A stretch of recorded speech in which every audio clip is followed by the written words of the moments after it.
Rubén llegó a casa con otro perfume en la camisa. De mujer. Y no mío. Así empezó todo. Y no estoy contando su infidelidad. Estoy contando la mía. Fue un martes cualquiera, uno de esos días tontos en los que no esperas nada. Yo había salido antes del trabajo, llegué a casa con la idea de tirarme en el sofá y poner Netflix, pero al abrir la puerta del vestíbulo sentí ese olor. No fuerte, no escandaloso. Sutil. Floral.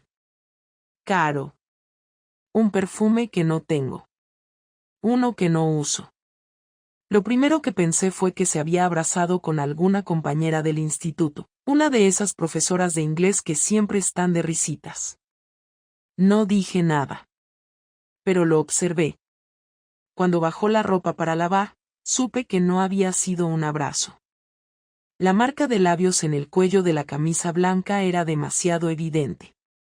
No es que fuera torpe, es que directamente no le importaba ocultarlo.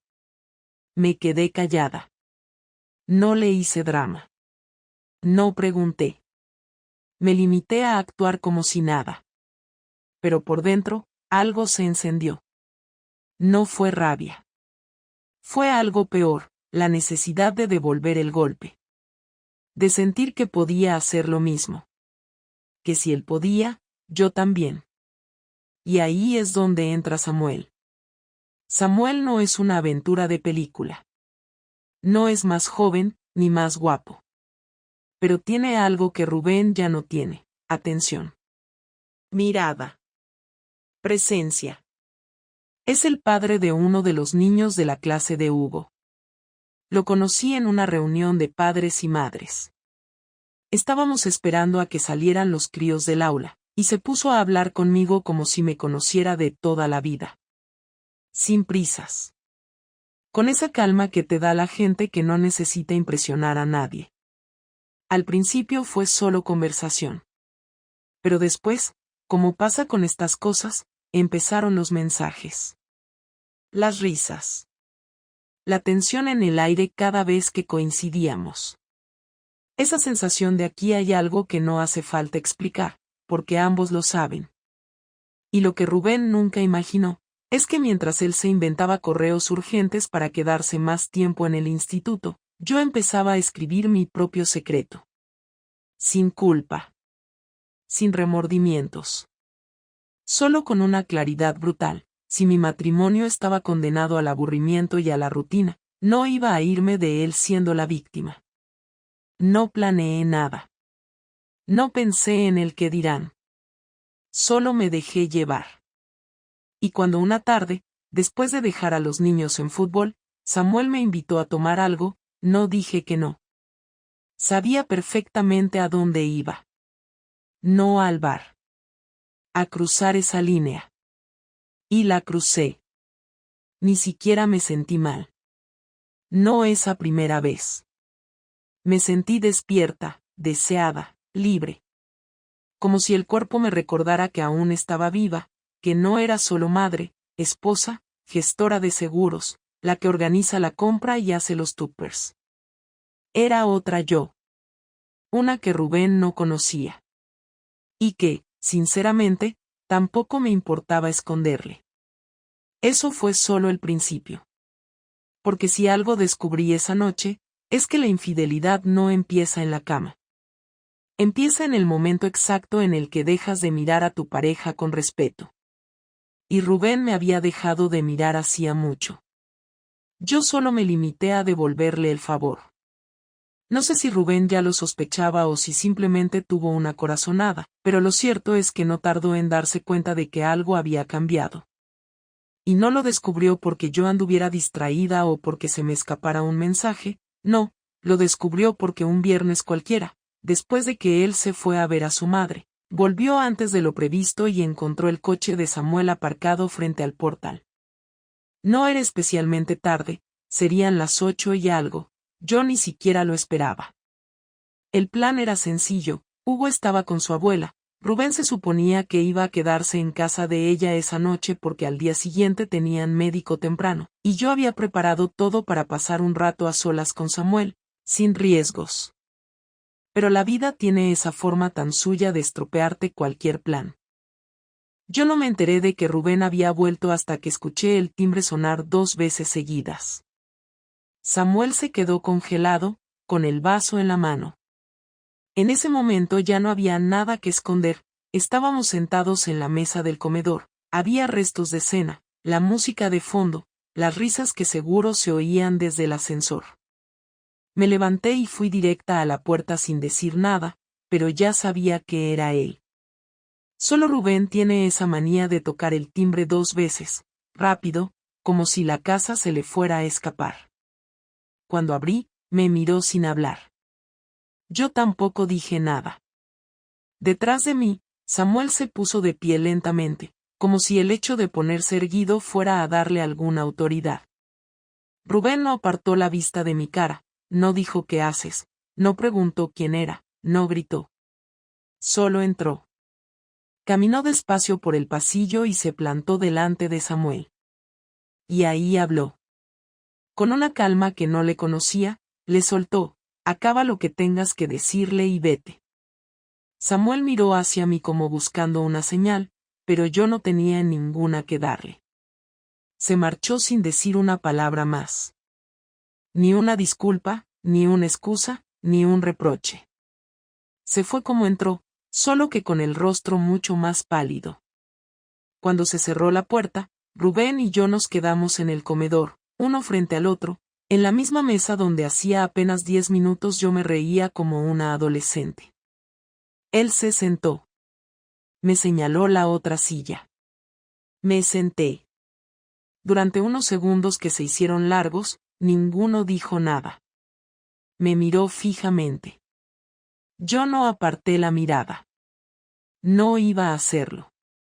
Había cometido un error, sí, pero no pensaba jugar al escondite emocional. Ya estaba hecho. ¿Desde cuándo? Fue lo primero que preguntó. Se lo solté sin adornos, unos meses. Lo procesó en silencio. Después preguntó si había más de uno. Le dije que no. Quiso saber si lo quería. Le dije que no. Que era otra cosa. Algo que no tenía nada que ver con amor. Que era deseo, vacío, costumbre rota. Me preguntó si me sentía viva con él. Y esa fue la primera pregunta que me dolió. Porque la respuesta era sí. Y la dije en voz alta. No porque quisiera hacerle daño, sino porque ya era demasiado tarde para seguir fingiendo. Rubén no lloró, ni gritó, ni rompió nada. Pero en su silencio había una violencia mucho más incómoda. Porque no era la reacción de alguien que se entera de algo por sorpresa. Era la reacción de alguien que sabía que ese momento iba a llegar. Alguien que había dejado que las cosas se pudrieran poco a poco y que ahora solo estaba constatando el cadáver. Me dijo que lo sabía desde hacía semanas. Que sospechaba de mis horarios, de mis ausencias justificadas con frases vagas. Que en realidad no necesitaba pruebas porque las actitudes cambian antes que las rutinas. Y que yo hacía tiempo que ya no estaba allí, aunque durmiera en la misma cama. Me preguntó si tenía pensado decírselo. Le dije que no. Que no quería destruir lo poco que quedaba entre nosotros. Él se rió, una risa seca, sin gracia. Lo poco que quedaba ya lo destruiste tú, me dijo. Y lo dijo sin odio. Solo como quien constata un hecho. Me dolió más eso que cualquier insulto. Se levantó. Me dijo que iba a pasar la noche fuera. Que necesitaba pensar. Yo no le pedí que se quedara. No le supliqué, no lloré. Lo vi cerrar la puerta y me quedé allí, en silencio, escuchando el ruido del motor del ascensor bajando, sabiendo que en ese instante mi vida había cambiado para siempre. Y ni siquiera tenía claro si eso era bueno o malo. Esa noche no dormí. Me senté en el sofá con una manta y me quedé en silencio, sin televisión, sin música. Solo con mis pensamientos. Pensando en lo que había hecho. En lo que había provocado. En Rubén. En Samuel. En mí. Porque, al final, lo peor no era que Rubén me hubiera descubierto, lo peor era que ya no sabía si lo lamentaba de verdad o solo estaba molesta porque me habían atrapado. Y esa era una pregunta que no tenía respuesta inmediata. A la mañana siguiente Rubén no volvió. Tampoco llamó. Yo tampoco le escribí. No porque quisiera darle espacio, sino porque no sabía qué decirle. ¿Qué frase escribirle para explicar que lo había hecho por venganza, por soledad, por vacío, por orgullo? Porque cualquiera de esas razones era suficiente y, al mismo tiempo, ninguna justificaba nada. Ese sábado por la tarde, supe que ya había hablado con su madre. Me llamó ella, preocupada, y me dijo que Rubén estaba en su casa desde la noche anterior. Me preguntó qué había pasado. Le dije la verdad. No tenía sentido mentirle. Se quedó en silencio y después me dijo, no esperaba eso de ti, Lorena. Le contesté que yo tampoco. Y colgué. Porque no tenía nada más que decir. Porque ya no quedaban excusas. Solo consecuencias. Rubén volvió el lunes. Entró en casa a buscar ropa. No me saludó. Yo estaba en la cocina, él pasó sin mirarme. Recogió 2 mochilas, algunas camisas, su ordenador, el cargador. Cuando se iba, se detuvo en el pasillo. Me miró por primera vez. Y dijo, esto va a tener consecuencias. Y no solo para ti. Luego se fue. Y esa fue la última frase que escuché de él esa semana. Ahí supe que su reacción no había sido fría por resignación. Había sido planificación. Y que lo peor aún no había empezado. Rubén regresó el jueves por la tarde, no para hablar conmigo ni para aclarar nada, sino para iniciar lo que más tarde entendí que era una estrategia calculada. No llamó antes, no avisó, simplemente abrió la puerta con sus llaves, entró sin prisa y comenzó a caminar por la casa como si estuviera revisando un inventario. Yo estaba en el salón ordenando unos papeles del trabajo y me levanté en cuanto lo vi, más por reflejo que por otra cosa. Él no me saludó, tampoco me miró directamente, se limitó a dejar una carpeta sobre la mesa y a decir con un tono tan neutro que me desconcertó por completo, siéntate, por favor. Me senté sin rechistar porque necesitaba entender qué pretendía. Rubén abrió la carpeta y comenzó a sacar documentos. No eran pruebas de mi infidelidad, no eran fotos, ni mensajes, ni nada relacionado con Samuel. Eran papeles del banco, extractos, contratos de la hipoteca, facturas de los últimos meses y una hoja impresa con movimientos de nuestra cuenta conjunta. Me sorprendió ver que algunos movimientos recientes no aparecían donde deberían y que había transferencias internas que yo no recordaba. Rubén lo sabía. Había organizado todo eso para mostrarme algo muy concreto. Me explicó, sin levantar la voz, que llevaba varias semanas preparando un cambio en la gestión económica de la casa. Lo dijo con tanta tranquilidad que parecía que hablábamos de un trámite administrativo sin importancia.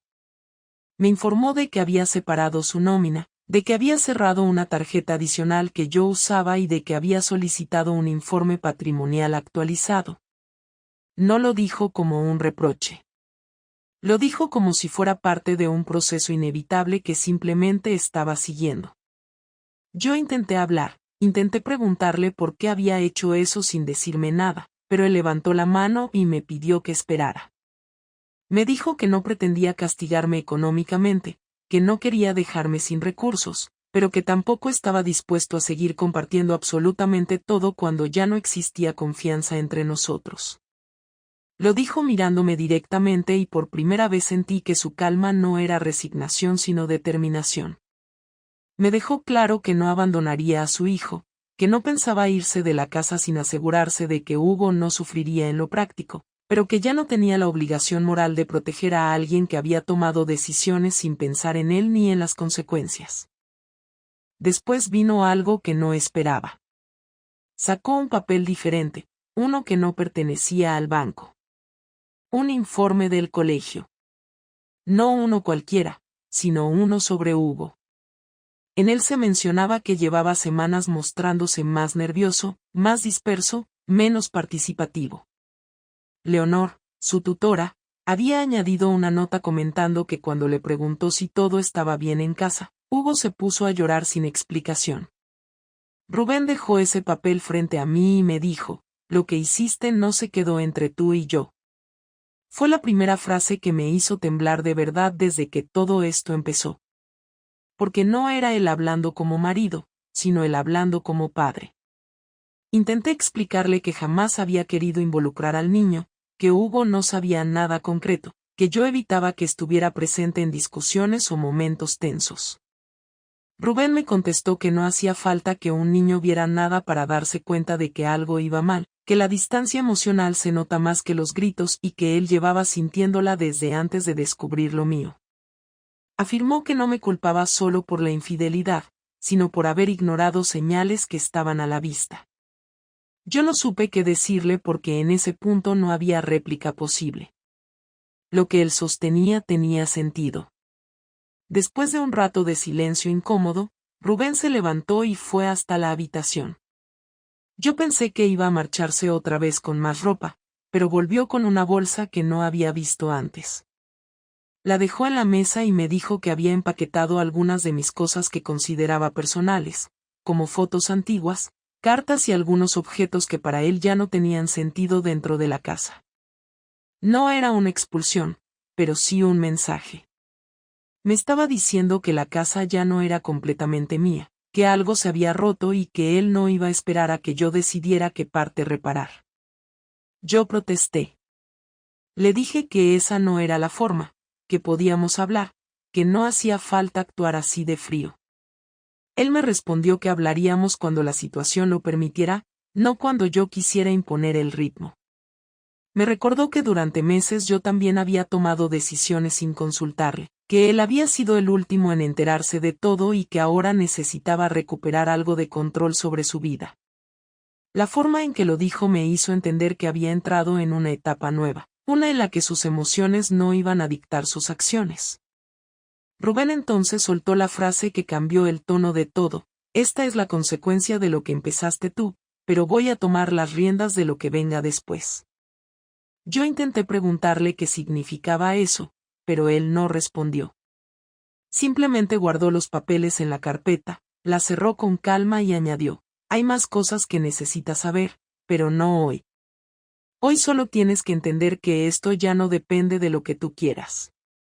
Yo seguí sentada, intentando procesar cada palabra, mientras él se preparaba para irse de nuevo.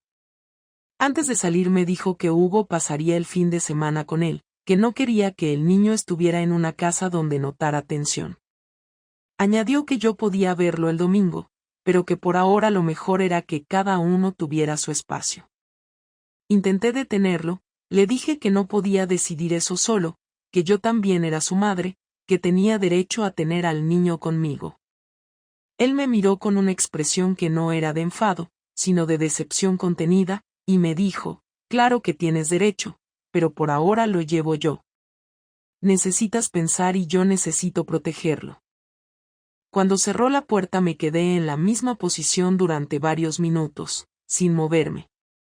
Sentí, por primera vez desde que todo empezó, que no tenía control sobre nada. No sobre la situación, no sobre Rubén, no sobre las consecuencias, y peor aún, tampoco sobre mí misma. Había actuado como si pudiera manejar ambas vidas sin que se mezclaran, como si pudiera decidir cuando una afectaba a la otra, como si las decisiones que tomaba en silencio no fueran a alterar todo lo demás. Ahí entendí que había sido ingenua de una forma casi infantil. Esa noche, al ver la bolsa con mis cosas encima de la mesa, me di cuenta de que lo que Rubén había hecho no era una rabieta ni un impulso, sino un movimiento estratégico. me estaba advirtiendo sin levantar la voz. Una especie de aviso silencioso de que había empezado algo que él pensaba terminar con orden, método y firmeza. Y al mismo tiempo era un recordatorio de que yo había sido quien provocó ese escenario. Mientras avanzaba la noche, repasé cada gesto, cada frase, cada silencio suyo. Me di cuenta de que Rubén no estaba actuando como un hombre herido que necesita comprensión, sino como alguien que había decidido no perder más tiempo preguntándose cómo había llegado hasta aquí. Él había pasado de analizar la herida a planificar la respuesta. Y eso era más intimidante que cualquier grito. El viernes por la mañana vi cómo recogía a Hugo. El niño salió contento, sin sospechar nada, y Rubén me dedicó un simple el domingo hablamos antes de marcharse.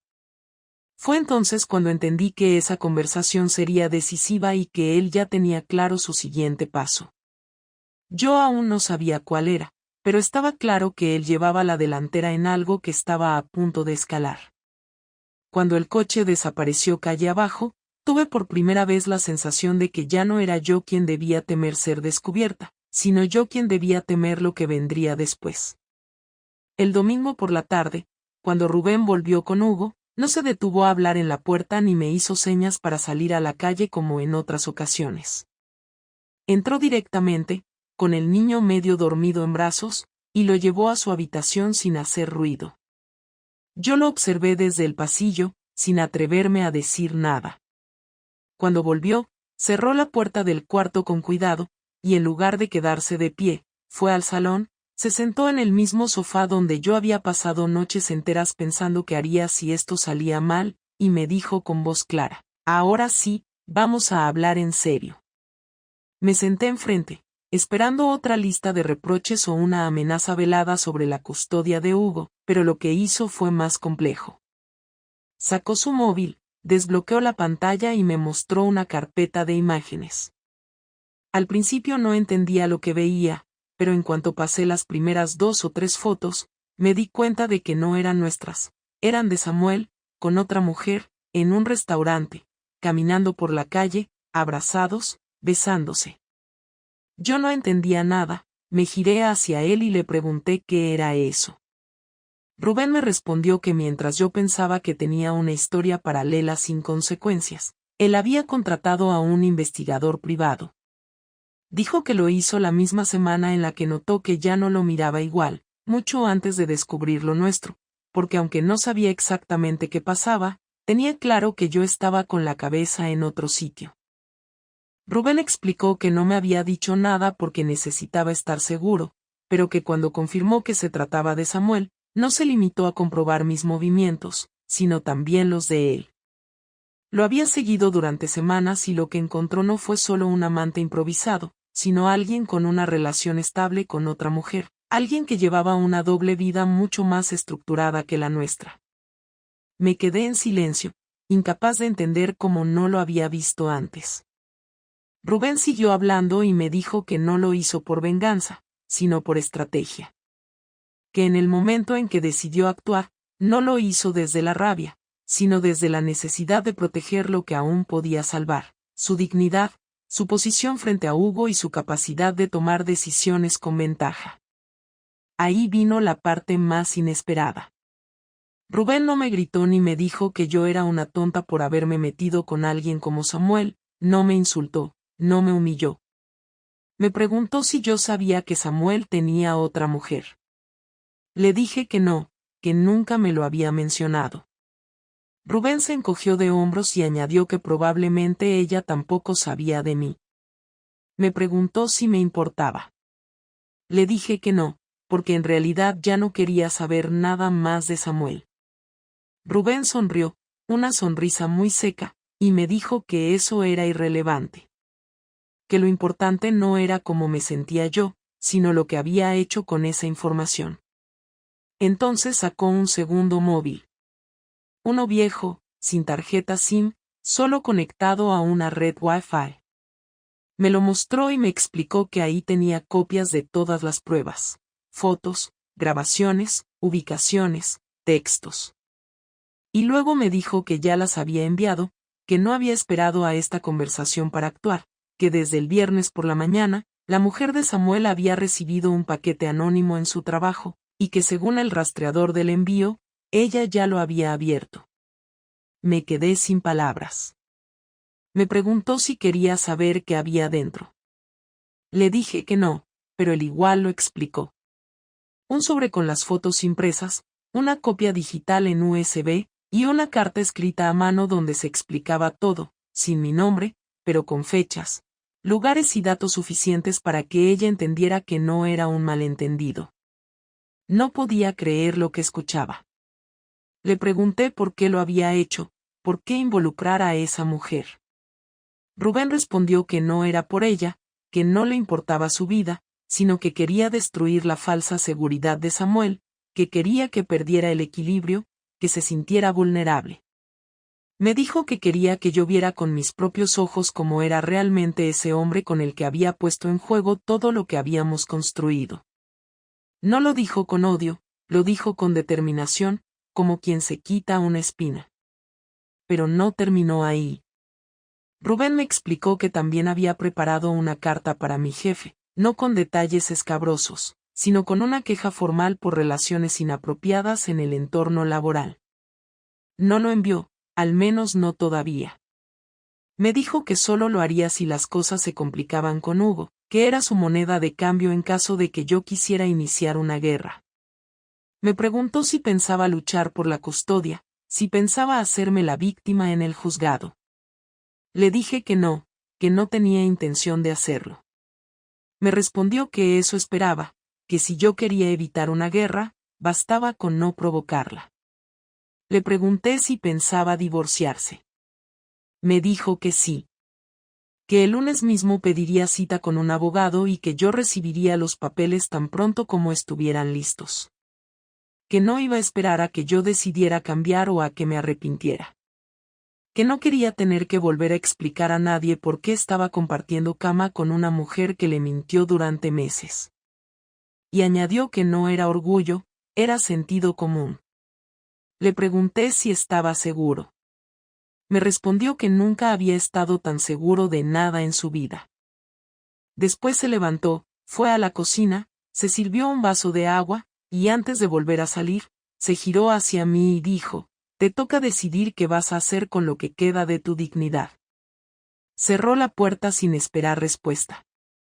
Yo me quedé allí, con el corazón golpeando dentro del pecho, sin saber si sentir rabia, tristeza, miedo o todo junto.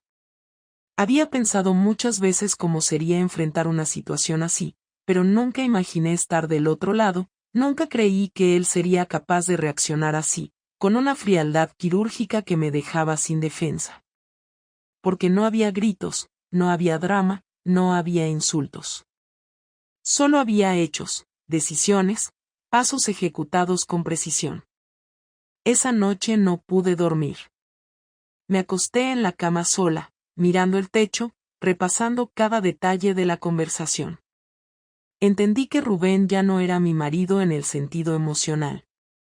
Era otra cosa. Un hombre que había cruzado una línea interna, la de no mirar atrás. Yo había querido vivir algo distinto, y lo logré, pero ahora estaba pagando un precio que nunca calculé. Y lo peor no era que él supiera todo, sino que había respondido sin perder el control. Había convertido su dolor en un plan, su rabia en acción. Yo, en cambio, me había quedado sola con mis excusas vacías y mi incapacidad para cambiar nada. Al día siguiente me llamó una amiga del trabajo, Laura, que también conocía a Samuel. Me preguntó si había oído lo que pasó. Le dije que no. Me contó que la mujer de Samuel había ido al despacho ese mismo viernes por la tarde, había armado un escándalo y que él no se había presentado a trabajar el lunes. Según se rumorea, lo habían suspendido. No quise saber más. Le agradecí la información y colgué. Me senté en la cocina, con el café frío delante, y entendí que Rubén no había dejado cabos sueltos. Samuel estaba destruido. Yo, en ruinas. Y Rubén, en control absoluto. Rubén no volvió a casa hasta el jueves por la noche. Durante los días anteriores apenas tuvimos contacto. Se limitó a mandar un mensaje cada mañana para confirmar que Hugo estaba bien, que lo recogería del colegio, y otro por la noche para avisar que el niño se quedaba con él. No preguntó nada, no pidió explicaciones, no ofreció ningún espacio para aclarar nada. Mantuvo la distancia con la frialdad de alguien que ya no se permite volver atrás. Y yo lo respeté, no por valentía ni por orgullo, sino porque entendí que cualquier intento de justificar lo injustificable solo haría que se alejara más. Pero cuando entró por la puerta esa noche, con una mochila al hombro y el mismo gesto tranquilo con el que me había dejado en ruinas días antes, supe que esta vez venía a hablar, y no solo a ejecutar decisiones. Dejó la mochila en el suelo, colgó las llaves en su lugar y fue directamente al salón. No me miró, no me llamó, simplemente se sentó en el sofá y esperó. Yo lo seguí con el corazón latiendo tan fuerte que apenas podía pensar con claridad, pero me senté enfrente sin hacer preguntas. Él fue el que rompió el silencio. Ya está todo hecho, dijo. El abogado tiene los papeles listos. Solo falta tu firma. Yo ya firmé. No respondí. No supe qué decir. No porque no tuviera palabras, sino porque ninguna servía para deshacer lo que él ya había resuelto. Rubén sacó un sobre del bolsillo y lo puso sobre la mesa. Ahí tienes una copia, añadió. Ya está agendada la cita para la semana que viene, solo tienes que presentarte. Quise preguntarle si no quería hablar antes de dar el último paso, pero antes de que abriera la boca, él ya estaba adelantándose. No quiero discutir, ni repasar los detalles, ni analizar si fuiste feliz o no. No tengo interés en entender tus motivos. Solo quiero que resolvamos esto con la mayor calma posible. Le pregunté si estaba completamente seguro de que no quería seguir intentándolo, que si no había espacio para una conversación real, sin reproches, sin amenazas, sin abogados de por medio. Me miró por primera vez en varios minutos y contestó que la conversación ya se había tenido, solo que yo no la escuché cuando tocaba, que él estuvo disponible, presente, hablando, preguntando, intentando entender lo que pasaba, pero que ahora ya no quedaba nada más por decir. Insistí. Le dije que quería reparar el daño, que estaba dispuesta a hacer terapia, a cambiar de trabajo, a cortar todo contacto con Samuel, a empezar desde cero. Rubén se rió, no por burla, sino como quien se encuentra con una ironía demasiado evidente como para no reaccionar. Me dijo que eso llegaba tarde, que ahora no era él quien necesitaba pruebas, que ya no buscaba señales de compromiso, que ahora él estaba pensando en lo que venía, en cómo organizar la custodia, en cómo explicarle a Hugo que sus padres ya no estarían juntos, en cómo construir una vida nueva sin repetir los errores. Intenté decirle que me había equivocado, que no había sido por falta de amor, que me sentí sola, invisible, que me dejé llevar por una necesidad estúpida de sentirme deseada, que nada de eso había tenido sentido más allá del momento. Rubén no me interrumpió, me dejó hablar. Cuando terminé, me dijo que todo eso él ya lo había entendido. Que incluso había llegado a compadecerme, a pensar que quizás mi error no había sido maldad sino egoísmo disfrazado de vacío. Pero luego se dio cuenta de que en el fondo lo que más le dolía no era la traición, sino mi frialdad para llevarla adelante. Me dijo que podía perdonar muchas cosas, pero no el desprecio con el que caminé durante meses al lado suyo, haciéndole creer que todo estaba bien. Le pregunté si odiaba. Me miró de nuevo y me dijo que no. Que nunca iba a odiarme porque sería como negar los años buenos, los viajes, los cumpleaños de Hugo, los domingos en el parque, las conversaciones de madrugada cuando aún nos escuchábamos de verdad. Que yo formaba parte de su vida y siempre lo haría porque era la madre de su hijo, pero que eso no significaba que debiera seguir compartiendo una cama con alguien que, a la primera grieta, eligió a otro en lugar de arreglar lo nuestro. Rubén me preguntó si yo creía que esto podía haber salido distinto. Le dije que sí, que si hubiera hablado antes, Si hubiera sido sincera desde el principio, quizás habríamos encontrado una salida. Me respondió que eso nunca lo sabríamos y que ya no importaba. Me preguntó si estaba dispuesta a firmar sin poner obstáculos. Le dije que sí. Que no tenía intención de complicar nada más. Me agradeció la sinceridad, con un tono que no sonó amable, pero tampoco agresivo. Solo era práctico, como todo en él desde que esto empezó. Después me explicó que él no iba a pedir la custodia exclusiva, que creía que Hugo debía estar con los dos, pero que propondría que viviera con él la mayor parte del tiempo al menos durante el primer año. Dijo que yo necesitaba espacio para reconstruirme, para resolver mis propios conflictos, para demostrarle a Hugo que podía seguir siendo su madre sin fingir que todo seguía igual. Eso me dolió más que cualquier reproche. No porque tuviera razón, sino porque yo sabía que la tenía. Le pregunté si eso significaba que no confiaba en mí como madre. Me dijo que sí confiaba, pero que también era consciente de que los niños notan todo y que Hugo estaba sensible, vulnerable, confundido, y que él, como padre, tenía la responsabilidad de garantizarle estabilidad. Aseguró que no quería alejarme de mi hijo, pero que sí necesitaba establecer límites claros, tiempos definidos, reglas nuevas. Que no estaba dispuesto a improvisar más. Al final de la conversación, Rubén se levantó, recogió su mochila y me dijo que se iría a dormir a casa de su madre. Que el lunes hablaríamos con los abogados y que esperaba que yo respetara los tiempos sin dramatismos ni chantajes emocionales. Antes de irse, me dijo que esperaba que algún día pudiera perdonarme a mí misma. Que él no estaba interesado en seguir cargando con ese peso, que ya tenía bastante con los suyos. Me quedé sola, sentada en el mismo lugar, con la carpeta encima de la mesa, el sobre con los papeles a un lado, y la casa completamente en silencio. No lloré. Ya no tenía ganas ni fuerzas para eso.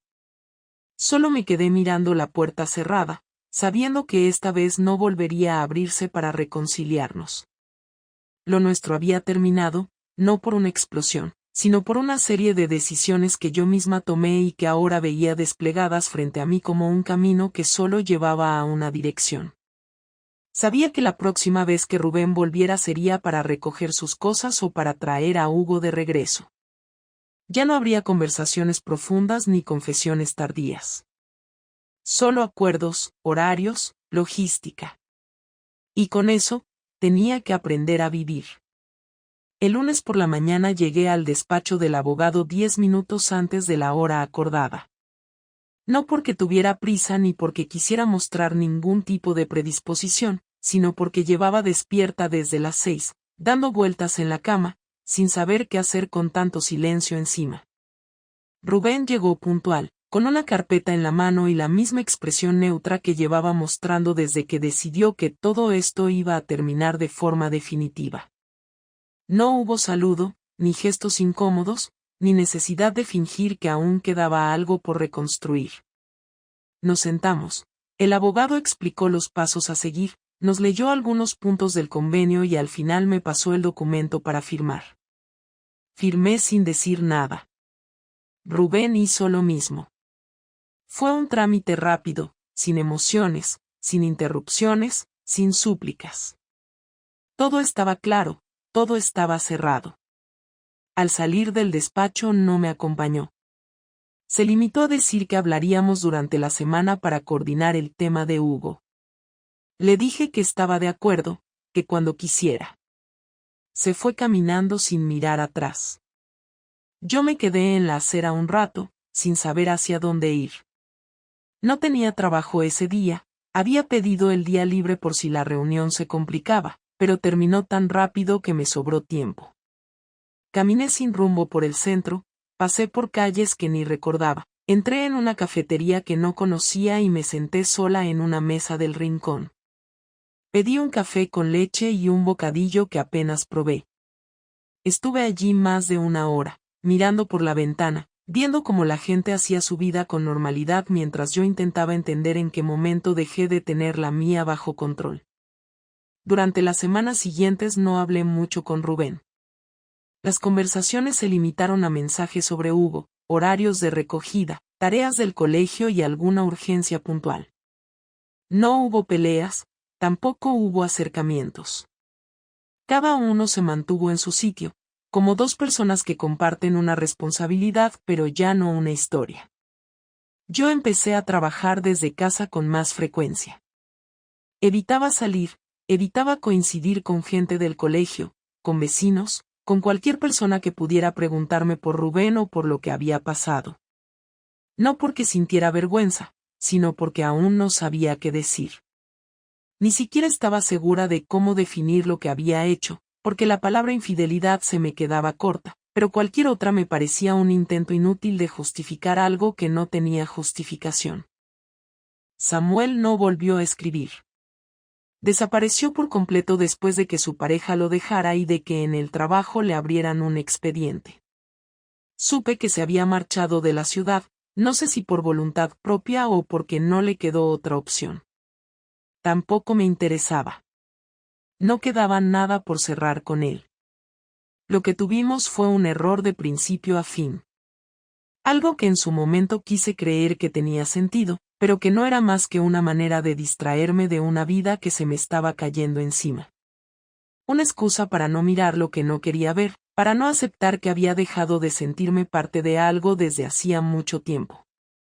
Una tarde, unas 4 semanas después de firmar los papeles, Rubén me llamó para decirme que Hugo me echaba de menos y que si quería podía quedárselo durante algunos días seguidos, sin necesidad de cambiarlo cada fin de semana. Acepté sin dudarlo.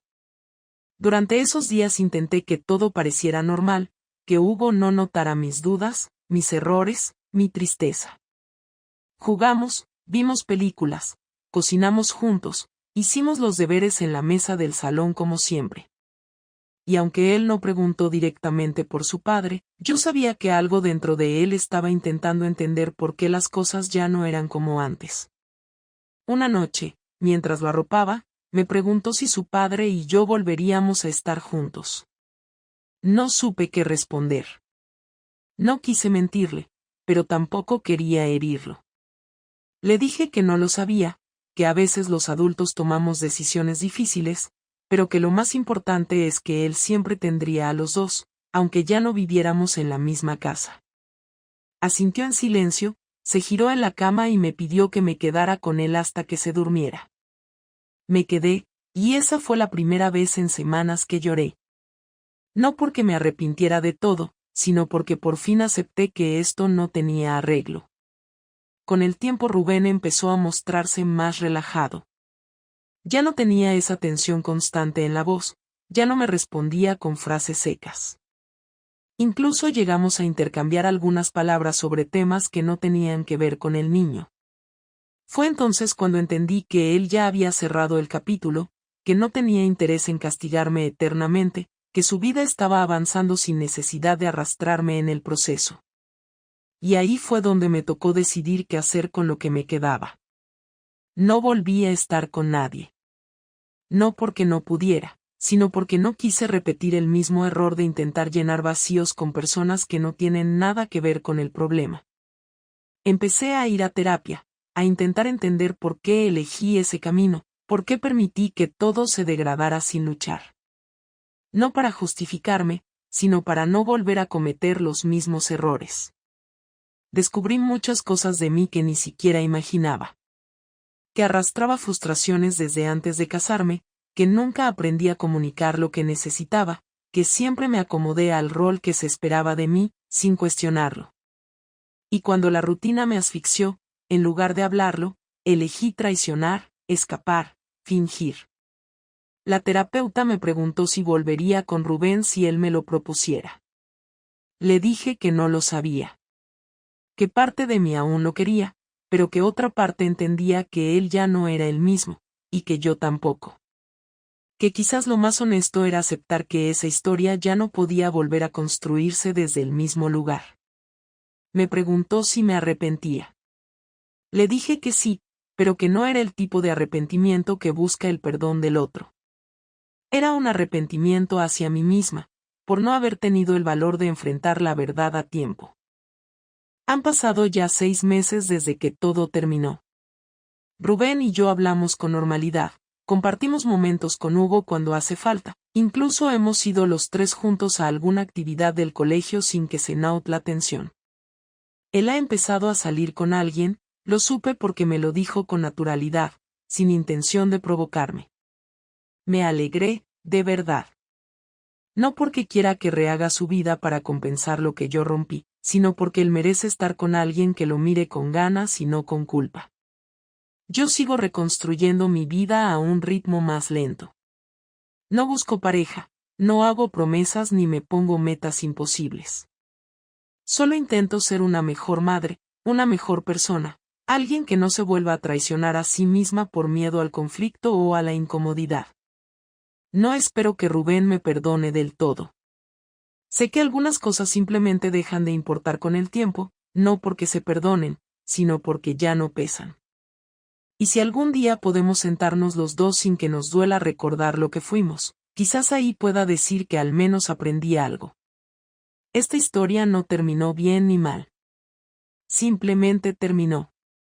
Y ahora solo queda vivir lo que viene después con la misma honestidad que me faltó antes.